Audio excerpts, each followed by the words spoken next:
기독교 신앙을 잘 드러낼 수 있는 표현 중에 하나가 뭐냐 하면, 저를 좀 한번 따라 하시겠습니까? 하나님의 절대주권. 예, 다시 한번 하겠습니다. 하나님의 절대주권. 예. 이게 우리 신앙을 굉장히 잘 드러내는 말입니다. 다시 좀 풀어서 설명드리면, 하나님만이 창조주이시기에 그가 만물의 주인이시고, 그렇기에 또한 그가 만물을 자신의 뜻대로 통치하십니다. 참된 그리스도인이라면, 성경의 진리를 바르게 이해하는 그리스도인이라면 반드시 이러한 사실을 믿고 고백합니다. 하나님의 절대주권. 믿으시죠? 아멘. 하지만 죄에 사로잡혀 거룩한 지식을 상실한 죄인들은 이 사실을 인정하려 들지 않지요. 이유는 분명합니다. 인간 자신을 하나님보다 뛰어난 존재로 높이고 싶기 때문입니다. 다시 말해, 인간이 하나님의 영광을 위해 존재하는 것이 아니라 인간의 영광을 위하여 하나님이 존재해야 한다고 착각하는 것이지요. 인간 자신을 최고의 가치로 여기고, 그래서 하나님마저 자신의 유익을 위해 봉사하는 존재로 삼고 싶은 그 더러운 욕망에 취해 하나님의 절대주권을 용납할 수 없는 것입니다. 그러나 죄인들이 아무리 부인한다고 해도 창조주 하나님의 존재가 사라지는 것이 아니며 하나님의 절대적인 권위가 무너지는 것은 아닙니다. 하나님께서 영원하신 분이기에 그의 영광과 능력과 권세 역시 영원합니다. 죄인들이 어떻게 해서든지 거부하고 부인하려는 사실, 즉 하나님만이 왕이시고 그가 자신의 뜻대로 만물을 다스리신다는 사실은 절대로 변하지 않습니다. 믿으시죠? 아멘. 그리고 실은 이 교리, 즉 하나님의 절대주권이요, 죄인들에게 참으로 복된 것입니다. 왜냐하면 만일 창조주 하나님께서 연약한 인간들처럼 변덕스럽고 포악한 분이셨다면 아마 이 세상은 큰 혼란에 빠졌을 것입니다. 그러니까 혼란 정도가 아니라 악하고 패역한 일들 때문에 이미 완전히 파괴되었을 것입니다. 하지만 창조주 하나님께서 선하고 의로우신 분이기에 만물이 그 은혜 아래에서 보호를 받는 것이고 여전히 이 세상이 존재할 수 있습니다. 무엇보다 자비롭고 은혜로우신 그분의 그 성품이 이 역사 안에 그대로 드러났기 때문에 이 악한 세상 속에 구원의 일들이 진행될 수 있었습니다.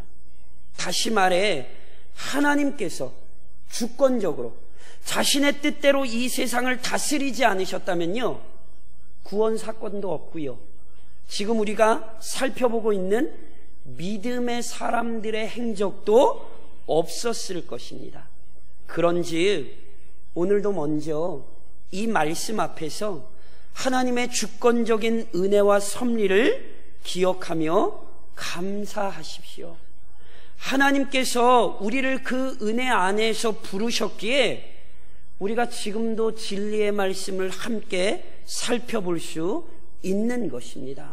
더 나아가 변치 않는 그 은혜 때문에 여전히 믿음으로 살아갈 수 있습니다.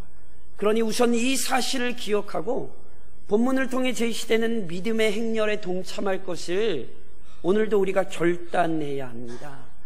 오늘 본문이 우리에게 보여주는 위대한 교리는 이런 것이지요. 우선 믿음은 인간의 자격과 조건 때문에 주어지는 것, 부여받는 것이 아니라 오직 은혜로 얻습니다.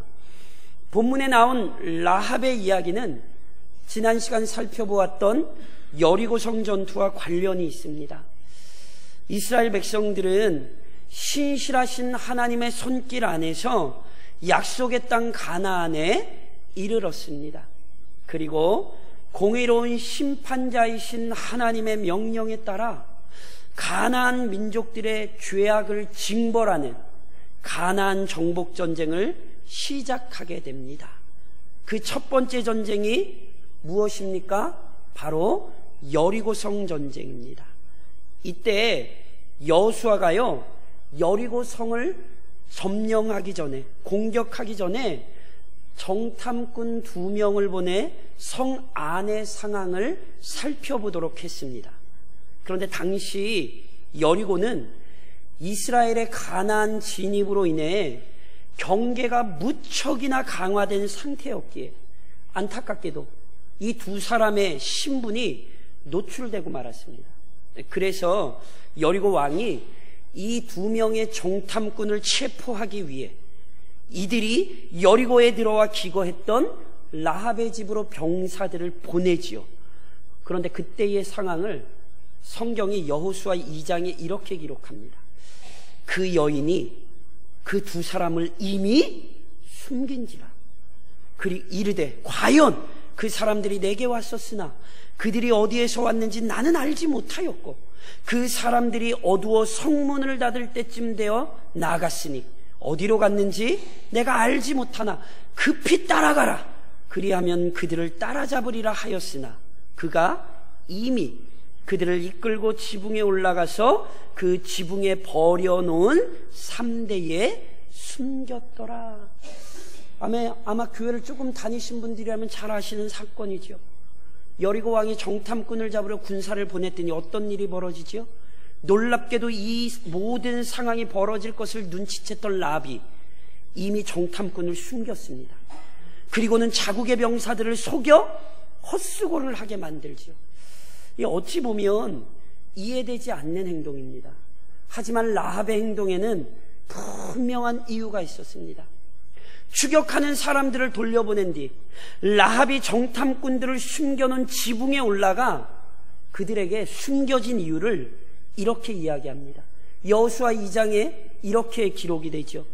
말하되 여호와께서 이 땅을 너희에게 주신 줄을 내가 아노라. 우리가 너희를 심히 두려워하고 이 땅 주민들이 다 너희 앞에서 간담이 녹나니 이는 너희가 애굽에서 나올 때에 여호와께서 너희 앞에서 홍해물을 마르게 하신 일과 너희가 요단 저쪽에 있는 아모리 사람의 두 왕 시온과 옥에게 행한 일 곧 그들을 전멸시킨 일을 우리가 들었음이니라. 우리가 듣자 곧 마음이 녹았고 너희로 말미암아 사람이 정신을 잃었나니. 저랑 같이 한번 봉독하시겠어요? 너희의 하나님 여호와는 위로는 하늘에서도 아래로는 땅에서도 하나님이시라. 그러므로 이제 청하노니 내가 너희를 선대하였은즉 너희도 내 아버지의 집을 선대하도록 여호와로 내게 맹세하고 내게 증표를 내라. 지금 상황을 이해를 하시겠어요? 지금 이방 여인이었던 라합의 입에서 창조주 하나님에 대한 분명한 신앙이 고백됩니다. 너희의 하나님 여호와는 위로는 하늘에서도 아래로는 땅에서도 하나님이시라. 하나님이 최고라는 거예요. 하나님이 최고.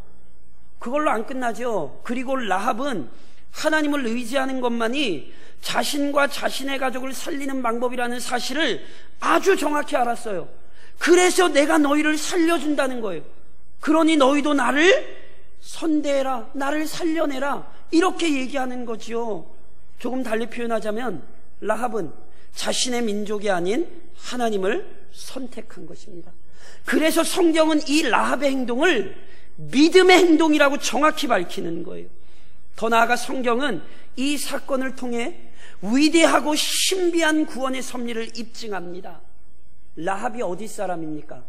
가나안 사람이다. 가나안 사람. 다시 설명드리면 하나님의 공의로운 심판을 코앞에 둔 패역한 민족의 일원이었습니다. 게다가 라합의 직업이 뭐지요?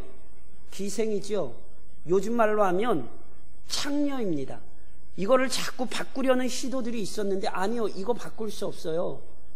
이 여자 잘 아시는 창녀예요, 창녀. 그러니까 상황을 정리해 보면, 성경에 보면 하나님께서 싫어하시는 대표적인 죄악 중에 하나가 음란이거든요. 그러니 라합은 가나안 사람이잖아요. 이미 악한 사람이잖아요. 게다가 이 여자 직업이 뭐예요? 창녀예요. 그러니까 이 여자는요, 누구보다도 악한 사람이에요. 하지만 이 여인의 마음에 하나님에 대한 믿음이 있었죠. 도대체 어떻게 이런 일이 있을 수 있냔 말이에요. 도대체 그 악하고 악한 여인 마음에 어떻게 믿음이 생겼냔 말이에요. 라합의 고백은 우리에게 아주 중요한 것을 보여주는데, 라합이 믿음을 가질 수 있었던 이유는 분명해요. 그것은 바로 하나님께서 이전에 행하셨던 일들에 대해 들었기 때문이에요. 물론 단순히 들었기 때문만도 아니에요. 다른 사람들은 못 들었습니까? 아니잖아요. 라합이 뭐라고 고백해요? 가나안 사람들이 이 얘기 다 들었어요. 그런데 들었다고 해서 믿음을 소유했어요? 아니잖아요. 그러니까 정확히 말하자면 라합이 하나님에 대한 소문을 들을 때에 성령께서 라합의 마음에 위대한 변화를 일으키셨어요. 그래서 라합은 이스라엘의 하나님을 자신의 하나님으로 고백하게 된 것이죠. 라합의 모습을 통해 명확하게 드러나는 신앙의 신비가 무엇입니까? 참된 믿음, 순결한 믿음은 죄인이 만들어내지 않습니다. 아무리 끔찍한 죄인이라 할지라도 하나님의 은혜가 그에게 임할 때 그는 믿음을 소유할 수 있습니다. 더 나아가 믿음은 반드시 행함을 통하여 드러나고 확인됩니다. 이미 설명드렸듯이 라합은 분명히 죄인입니다. 그녀는 자신의 구원을 위해 아무것도 내세울 것이 없었습니다. 하지만 라합은 하나님에 대한 믿음을 소유하게 되었고, 그 하나님을 의지할 때 자신과 자신의 가족이 하나님의 공의로운 심판에서 벗어날 수 있다는 확신이 있었어요. 그리고 이 확신은 너무나 분명하고 강력했기에 그녀의 행동으로 나타났죠. 그래서 본문이 오늘 어떻게 기록했습니까? 라합이 정탐꾼들을 평안히 영접하였다고 기록했잖아요. 근데 여기 평안히 영접했다는 것은요, 그냥 손님 잘 대접해서 내보냈다는 그런 의미가 아닙니다. 이미 앞서 설명했던 라합의 행동은 아주 위험했습니다.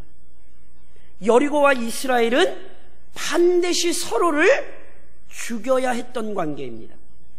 이스라엘이 여리고를 무너뜨리던가 여리고가 이스라엘을 물리치던가 둘 중 하나입니다.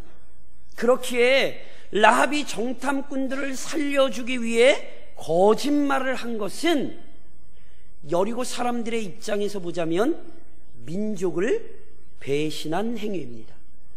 만일 라합의 거짓말이 발각되었다면 라합만이 아니라 그의 가족 전체가 반역죄로 처형당했을 것이 분명합니다.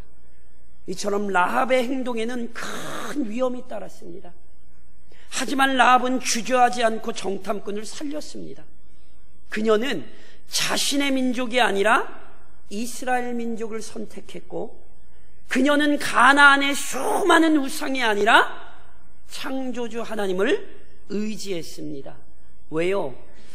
그녀 안에 발생한 믿음은 가짜가 아니라 진짜였기 때문에 그래요.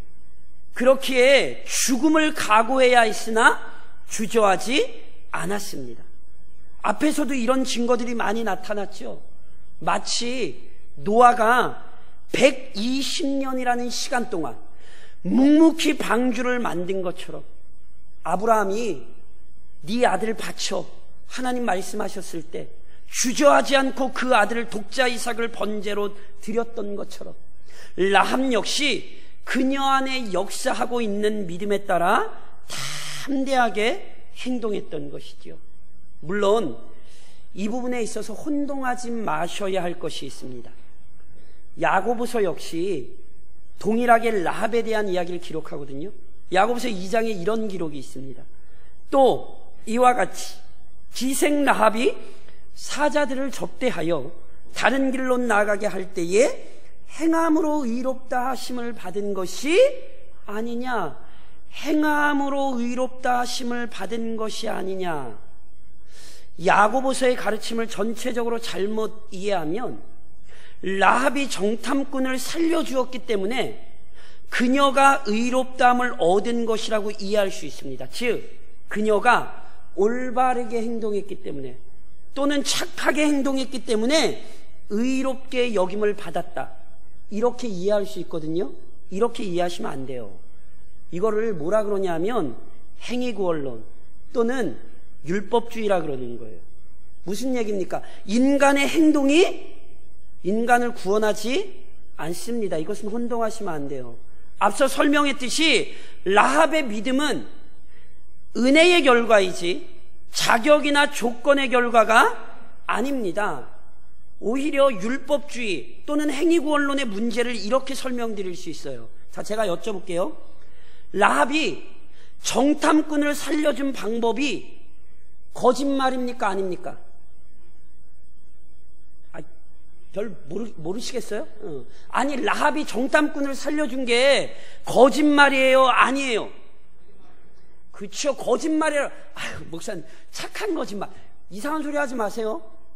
세상에 착한 거짓말이 어디 있어요? 성경에 어디 착한 거짓말, 하얀 거짓말, 그런 거짓말이 어디 있어요? 거짓말은 거짓말이에요. 거기에 착한 거짓말, 그런 말 쓰지 마세요. 성경은 거짓에 착하다는 얘기 안 해요. 그러니까 이걸 잘 이해하셔야 돼요. 행위구원론으로 이해하잖아요. 그러면 그녀는 뭐 때문에 구원을 얻은 사람이 돼요? 거짓말 때문에 구원을 얻은 사람이 돼요. 이는 결국 뭐가 되냐면 거룩하신 하나님께서, 구원자 하나님께서 거짓말과 구원을 맞바꾸셨다는 게 돼요. 심각한 문제입니다. 어찌 거룩하신 하나님께서 거짓과 구원을 맞바꾸십니까? 그러니 행위구원론과 같은 이론에 현혹되어서는 안 돼요.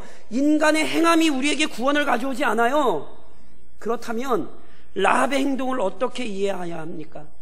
잊지 마십시오. 하나님은 언제나 거룩하고 의로우신 분입니다.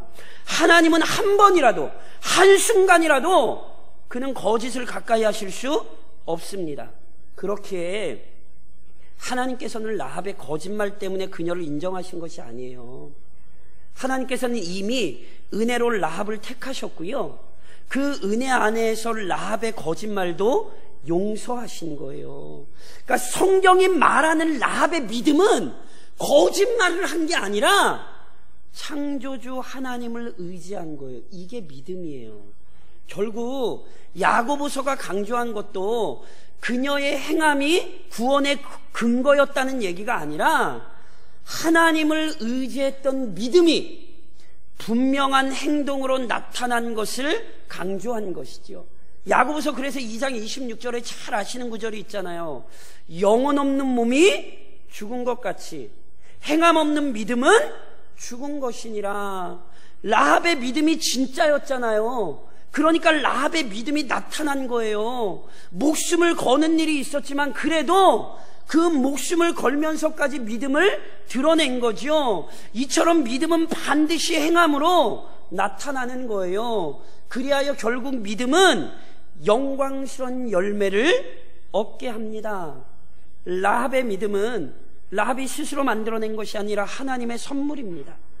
그리고 이처럼 하나님께서 허락하신 것이기에 그 믿음은 진실하고 순결했습니다. 또한 진실하고 순결한 믿음이었기에 당연히 그 능력을 나타냈지요. 즉 라합은 죽음을 각오해야 했던 위급한 상황에서도 담대하게 하나님을 의지했습니다. 그 결과 어떻게 되었습니까? 오늘 본문에 이렇게 표현했잖아요. 순종하지 아니한 자와 함께 멸망하지 아니하였도다. 이스라엘 백성이 하나님의 말씀대로 순종하여 믿음으로 여리고를 돌았을 때 견고했던 여리고 성은 무너졌습니다. 자신들의 견고한 성을 의지하고 자신들의 군사력을 의지하던 여리고 사람들은 하나님께서 일으키신 기적 앞에서 당황할 수밖에 없었습니다. 그들은 살아계신 하나님의 진노 앞에 굴복하지 않을 수 없었습니다. 하지만 정탐꾼을 평안히 영접했던 라합, 그 라합은 어찌 되었습니까? 여호수아 6장에 이렇게 기록됩니다. 여호수아가 기생 라합과 그의 아버지의 가족과 그에게 속한 모든 것을 살렸으므로 그가 오늘까지 이스라엘 중에 거주하였으니 이는 여호수아가 여리고를 정탐하려고 보낸 사자들을 숨겼음이더라. 여리고 사람들은 멸망당했으나 라합은 구원을 얻었습니다. 그것도 그녀가 믿음 안에서 담대히 요청한 대로 가족들까지도 살렸습니다. 모든 세상이 물로 심판을 당할 때 노아의 믿음 안에서 그의 가족이 생명을 얻었듯이 라합의 믿음 안에서 그의 가족들이 생명을 얻었지요. 모세가 하나님의 말씀에 순종했을 때 이스라엘 백성들이 홍해를 무사히 건너게 된 것처럼 라합의 순종으로 인해 그의 가족이 큰 위험에서 헤쳐나올 수 있었습니다.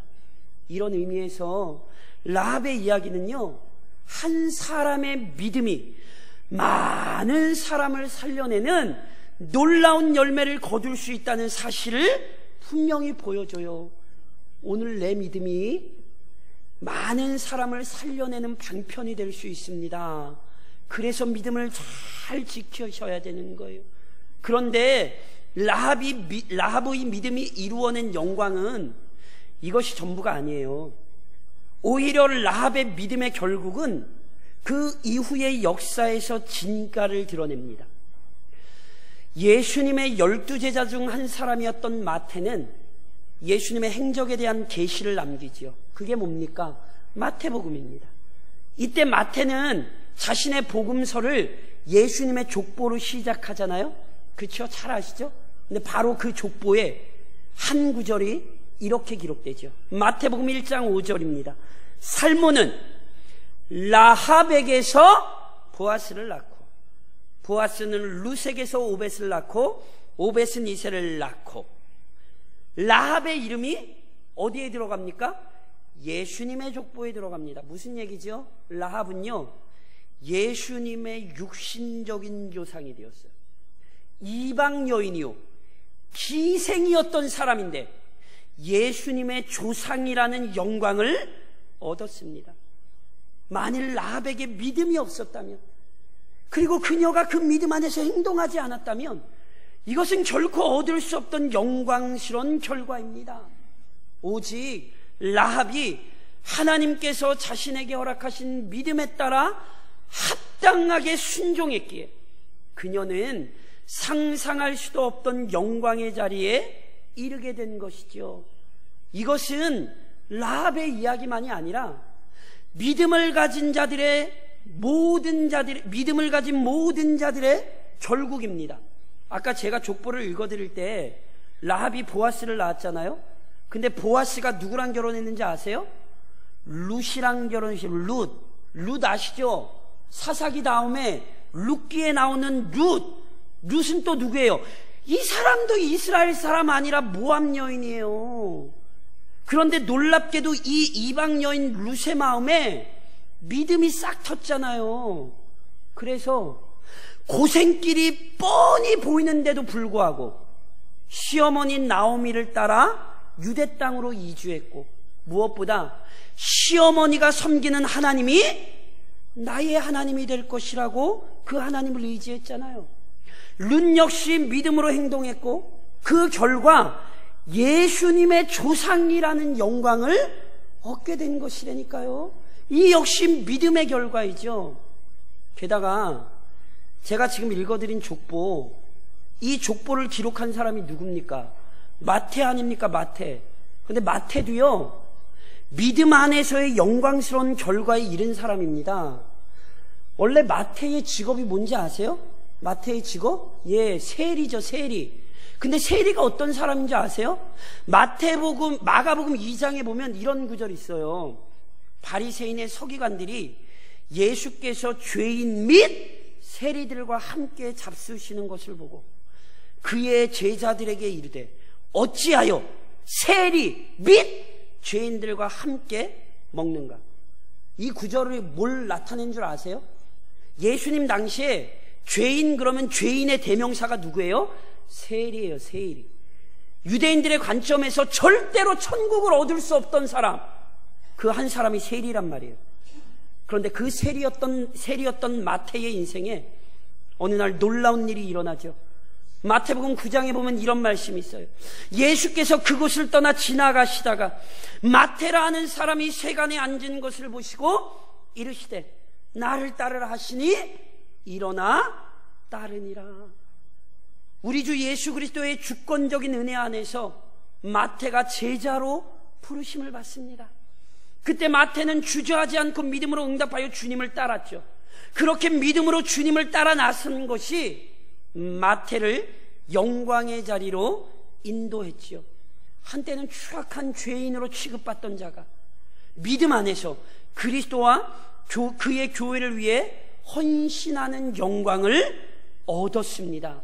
이게 믿음의 결국입니다. 그러므로 사랑하는 성도 여러분, 묵묵히 인내하며 믿음을 지키십시오. 왜냐하면 믿음만이 우리를 참된 영광으로 인도하기 때문입니다. 앞서도 몇 번 언급드렸듯이 히브리서라고 하는 본 서신은요, 여러 가지 어려움 속에서 힘겨워하던 교회에게 보내진 것입니다.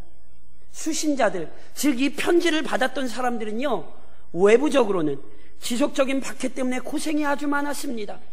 내부적으로는 잘못된 가르침과 성도들 간의 불화 등의 문제로 아주 힘들었어요. 무엇보다 기독교 신앙을 버리고 유대교로 되돌아가는 배교가 교회 안에 아주 골칫거리였어요. 그래서 비록 그것만이 아니에요. 비록 교회를 떠나지는 않았을지라도 염려와 근심과 걱정에 짓눌려서 제대로 성장하고 성숙하는 신앙생활을 누리지 못하는 자들이 당시 교회 안에 많았어요. 그들을 향해 히브리서 기자는 반드시 믿음 안에서 인내할 것을 지금 권면하는 거예요. 왜냐하면 비록 지금 당장 믿음을 지키고 지금 당장 믿음으로 살아가는 것이 고통스럽지만 결국 믿음만이 진정한 영광에 이르게 할 것이기 때문입니다. 성경은 이 사실에 대한 수많은 증거들을 우리에게 기록하여 보여주죠. 예를 들면 이 히브리서를 기록했을 것으로 추정되는 유력한 인물 중에 하나가 사도 바울입니다. 사도 바울. 사도 바울의 인생 기억하십니까? 본래 바울은 유대 사회에서 앞날이 보장된 인지였습니다. 그러니까 그는 인간적인 조건들로 보자면 누구보다 자랑할 것이 많았던 사람입니다. 하지만 그리스도와의 만남은 그의 삶을 완전히 뒤바꾸어 버렸습니다. 그는 자신이 자랑하고 자부하던 모든 것을 버렸습니다. 그리고 오직 그리스도를 자랑하고 그리스도를 의지하는 사람이 되었습니다. 오직 그리스도를 전하는 일에 헌신했습니다. 그런데 이러한 변화는 바울의 삶에 너무나 큰 고통을 가져왔습니다. 한때는 자신을 따르고 추종하던 수많은 유대인들이 바울의 대적이 됐잖아요. 사도행전 보세요. 바울 죽이기 전에는 우리가 밥도 안 먹겠다고 굶던 사람들도 있어요. 바울 죽이겠다고. 이 얼마나 끔찍해요.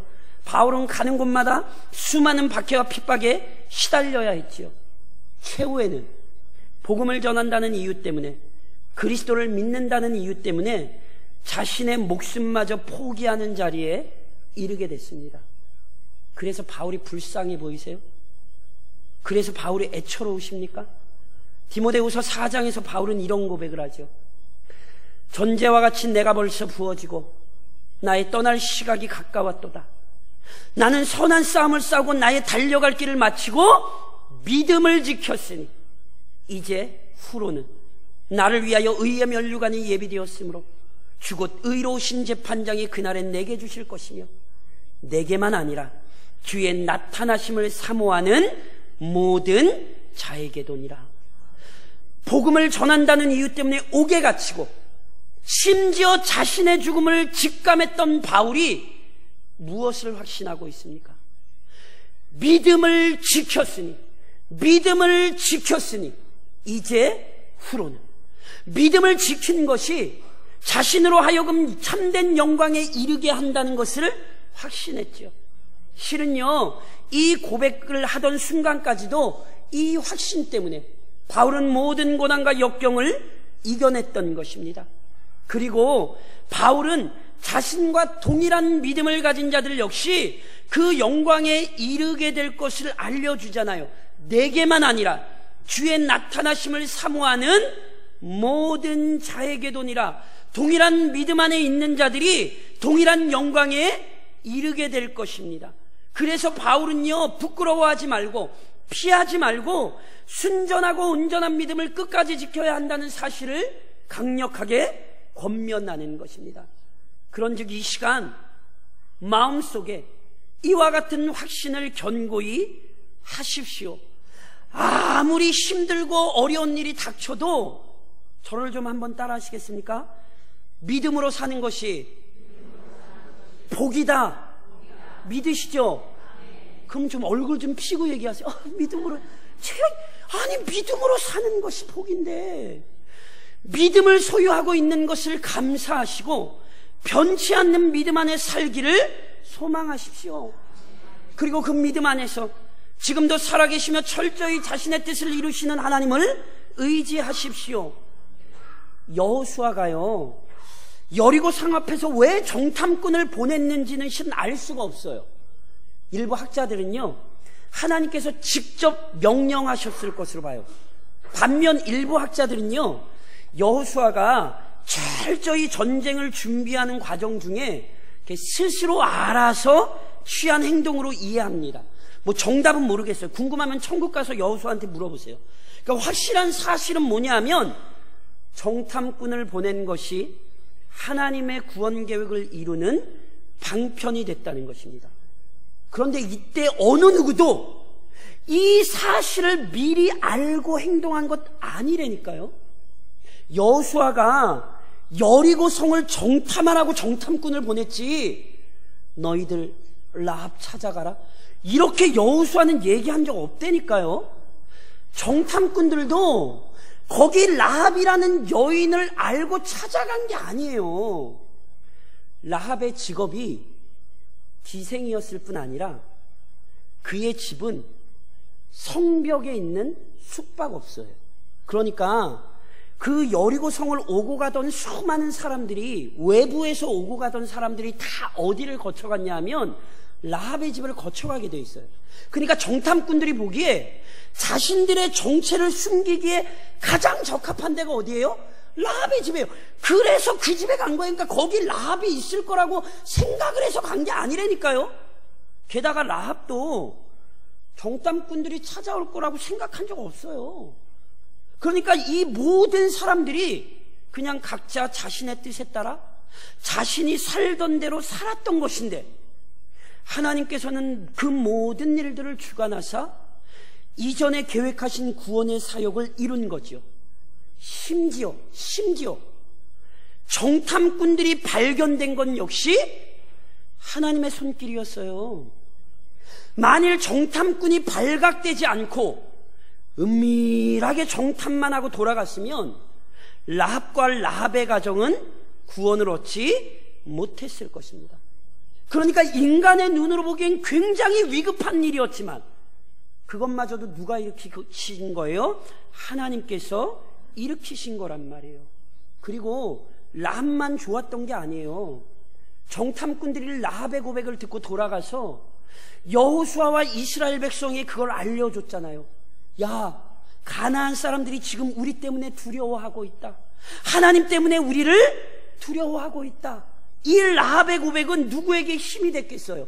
여호수아와 이스라엘 백성에게 힘이 됐단 말이에요. 그러니까 이게 다 누구의 계획이셨어요? 하나님의 계획이셨지요. 지금도 하나님께서는 참으로 놀라운 방법으로 자신의 뜻을 이루어가고 계십니다. 지금 내 현실이 안타깝고 힘겨운 상황일 수 있어요. 너무 가슴이 아프고 괴로운 현실일 수 있어요. 그러나 잊지 마십시오. 하나님께서는 그 현실마저 자신의 뜻을 위하여 사용하십니다. 그래서 바울이 로마서 8장에서 우리에게 무엇라고 권면했습니까?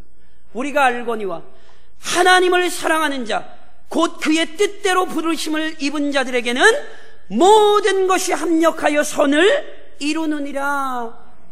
우리에겐 모든 것이 합력하여 선을 이룰 수 있습니다. 그래서 우리 주님 역시 마태복음 10장에서 명확히 이렇게 가르치셨어요. 참새 2마리가 한 아사리온에 팔리지 않느냐. 그러나 너희 하나님 아버지께서 허락하지 아니하시면 그 하나도 땅에 떨어지지 아니하리라. 너희에게는 머리털까지 다 세신 바 되었나니 두려워하지 말라. 너희는 많은 참새보다 귀하니라. 하나님의 뜻이 아니면요, 참새 한 마리 그냥 땅바닥에 떨어지지 않는데요. 믿으세요? 그러면 어떻게 하시라는 거예요? 두려워하지 말라. 너희는 많은 참새보다 귀하니라. 두려워하지 마십시오. 하나님이 우리와 함께 하시고 그가 우리를 통해 여전히 일하고 계십니다. 그러니 하나님을 신뢰함으로 모든 두려움을 이겨내고 감사하며 사십시오. 그리하여 결국 이 모든 은혜 안에서 믿음의 결단과 실행을 미루지 마십시오. 하나님께서는 자신이 행하신 위대한 일들을 라합의 귀에 들려지게 하셨고 이를 통하여 라합의 마음 안에 믿음을 일으키셨어요. 그래서 라합은 이미 믿음을 소유한 사람이었어요. 그때 정탐꾼들이 그녀의 집을 찾아온 거예요. 그러자 라합은 자신의 믿음을 드러내는 일에 주저하지 않았어요.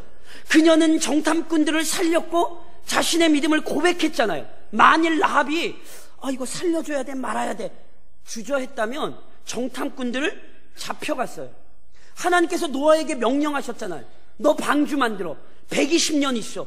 그런데 노아가 그걸 알면서 게을러서 방주 안 만들고 그냥 놀고 있었다며.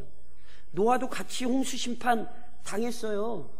모세가 하나님께서 명령하신 대로 홍해 앞에서 자신의 지팡이와 팔을 뻗지는 않고 아이고 하나님 어떡하죠? 앞에는 홍해 뒤에는 애국군데 모세가 그러고 있었으면 이스라엘 백성들 홍해 못 건넜다니까요. 분명히 하나님께서 명령하신 대로 여호수아와 이스라엘 백성들이 여리고성을 돌았으니까 여리고성이 무너진 거예요. 하나님이 명령하셨는데 여호수아와 이스라엘 백성들이 여리고성 앞에서 어떻게 무너뜨리지? 이러고 있었으면 가나안 땅 못 들어왔어요. 여리고성 아직도 안 무너졌다니까요. 무슨 얘기인지 아세요? 믿음을 가졌다면 믿음으로 행동하십시오. 믿음이 있다고 말은 하면서도 믿음에 따라 행동하지 않는다면 그것은 잘못된 것입니다. 그래서 누가복음 9장에서 우리 주님이 이렇게 말씀하셨어요. 예수께서 이르시되 손에 쟁기를 잡고 뒤를 돌아보는 자는 하나님의 나라에 합당하지 아니하니라. 손에 쟁기를 잡았으면 앞을 보고 바치를 갈아야죠. 믿음으로 살도록 부르심을 받았으면, 믿음을 우리 안에 주셨으면 믿음으로 결단하고 믿음으로 순종하셔야지요. 왜 자꾸 믿음에 합당하지 않은 생각을 하고 믿음의 결단을 늦추고 믿음으로 실천해야 할 일을 미루십니까? 그러시면 안 돼요. 지금 즉시 믿음으로 순종해야 할 일에 순종하십시오.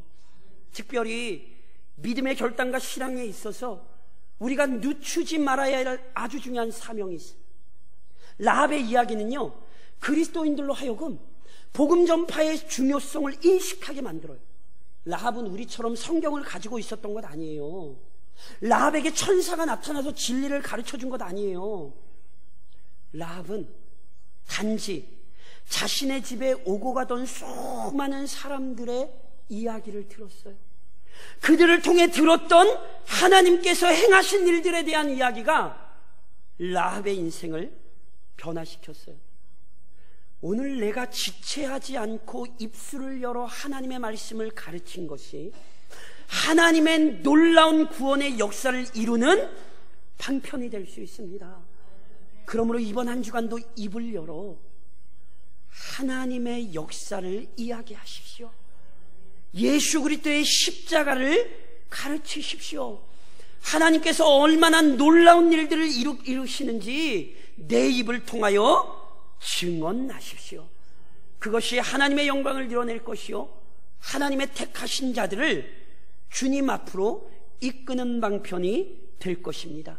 그러므로 이번 한 주간도 우리의 믿음을 새롭게 하되 지체하지 않고 순종하는 믿음의 행렬에 동참하시기를 우리의 구원의 근거이신 주님의 이름으로 간절히 권면드립니다.